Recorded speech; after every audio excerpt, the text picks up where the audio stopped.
بسم اللہ الرحمن الرحیم۔ رسول اللہ صلی اللہ علیہ وسلم نے فرمایا، جب اللہ تعالیٰ کسی بندے کی موت کے لیے کسی زمین کا فیصلہ کر دیتا ہے تو وہاں اس کی کوئی نہ کوئی حاجت پیدا فرما دیتا ہے۔ حضرت عبداللہ بن عمرو بن عاص رضی اللہ تعالیٰ عنہما سے روایت ہے کہ ایک دن ایک آدمی نے نبی کریم صلی اللہ علیہ وسلم سے پوچھا، کون سا اسلام بہتر ہے؟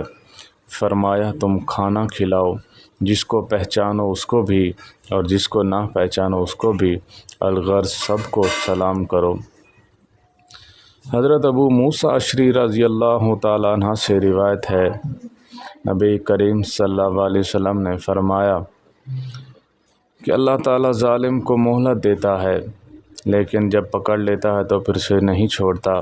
پھر آپ صلی اللہ علیہ وسلم نے یہ آیت تلاوت فرمائی، اور اسی طرح جب بھی آپ کا رب کسی ظالم بستی کو پکڑتا ہے تو اس کی ایسی گرفت ایسی ہوتی ہے، بلا شبہ اس کی گرفت بہت تکلیف دہ اور سخت ہوتی ہے۔ حضرت ابو ہریرہ رضی اللہ تعالیٰ عنہ کہتے ہیں، رسول اللہ صلی اللہ علیہ وسلم نے فرمایا، مومن بھولا بھالا اور شریف ہوتا ہے اور فاجر فسادی اور کمینہ ہوتا ہے۔ سیدنا حارث بن وہب رضی اللہ تعالیٰ عنہ سے روایت ہے کہ انہوں نے نبی کریم صلی اللہ علیہ وسلم سے سنا، آپ صلی اللہ علیہ وسلم فرماتے تھے، کیا میں تمہیں جنت کے لوگوں کے متعلق نہ بتاؤں؟ لوگوں نے کہا، بتلائیے۔ آپ صلی اللہ علیہ وسلم نے فرمایا، ہر کمزور لوگوں کے نزدیک ذلیل لیکن اگر اللہ سے بھروسے پر قسم کھا لے تو اللہ تعالیٰ اس کو سچا کر دے، اور فرمایا، کیا تمہیں دوزخ والوں کے بارے میں نہ بتاؤں؟ لوگوں نے عرض کی، کیوں نہیں، بتلائیے۔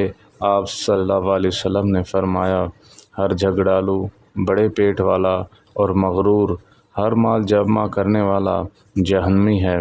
اللہ تعالی ہم سب کو عمل کرنے کی توفیق عطا فرمائے۔